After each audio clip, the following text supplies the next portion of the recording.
നാഥനില്ലാതായിട്ട് 1.5 വർഷം പിന്നിടുകയാണ്. 30 ബോർഡ് അംഗങ്ങളിൽ 29 പേരുടെ കാലാവധിയും കഴിഞ്ഞു. ചെയർമാനും ബോർഡും ഇല്ലാതായതിനാൽ നയപരമായ കാര്യങ്ങളിൽ തീരുമാനമെടുക്കാനും കഴിയുന്നില്ല. പ്രതിസന്ധിയിലായ റബ്ബർ കാർഷിക മേഖലയോട് തികഞ്ഞ അവഗണനയാണ് കേന്ദ്ര സർക്കാർ പുലർത്തുന്നത്. റബ്ബർ ബോർഡിന് മുഴുവൻ സമയ ചെയർമാൻ ഇല്ലാതായിട്ട് 1.5 വർഷം കഴിഞ്ഞു. കേന്ദ്ര വാണിജ്യ ജോയിന്റ് സെക്രട്ടറി കേസാങ്ദ ഷെർപ്പയ്ക്ക് ചെയർമാന്റെ താൽക്കാലിക ചുമതല നൽകിയിരുന്നു. ഇവർ പ്രൊമോഷൻ ലഭിച്ചു പോയതിനാൽ ഇപ്പോൾ ആ ചുമതലയുമില്ല. സംസ്ഥാന സർക്കാരിന്റെ പ്രതിനിധിയായി ഷീല തോമസ് മാത്രമാണ് ബോർഡ് അംഗമായി നിലവിലുള്ളത്. ബാക്കി 29 അംഗങ്ങൾ ഇല്ലാത്ത അവസ്ഥയാണ്. കേന്ദ്ര സർക്കാരിന്റെ വഞ്ചനയാണ് ഇതിലൂടെ വ്യക്തമാകുന്നതെന്ന് കർഷക സംഘടനകൾ ആരോപിക്കുന്നു.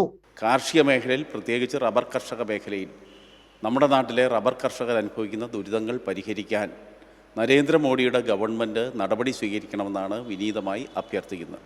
എന്നാൽ ഇതിൽ നിന്ന് തികച്ചും വ്യത്യസ്തമായി കേരളത്തിലെ ഇടതുപക്ഷ മുന്നണി ഗവൺമെൻറ് റബ്ബറിൻ്റെ താങ്ങുവില വർദ്ധിപ്പിക്കാൻ തീരുമാനിച്ചു. ഈ ഗവൺമെൻറ് അധികാരത്തിൽ വന്നതിന് ശേഷം 160 രൂപയായിരുന്ന താങ്ങുവില 180 രൂപയായി വർദ്ധിപ്പിച്ചു എങ്കിൽ നിരന്തരമായി നമ്മുടെ സംസ്ഥാനത്തെ റബ്ബർ കർഷകരുടെ പരിദേവനങ്ങൾ പരിഗണിച്ചുകൊണ്ട് തന്നെ ഈ കഴിഞ്ഞ ദിവസം ഗവൺമെൻറ് താങ്ങുവില 1 കിലോയ്ക്ക് 200 രൂപയായി വർദ്ധിപ്പിക്കാൻ തയ്യാറായി എന്നത് ഏറ്റവും ശ്രദ്ധേയമാണ്.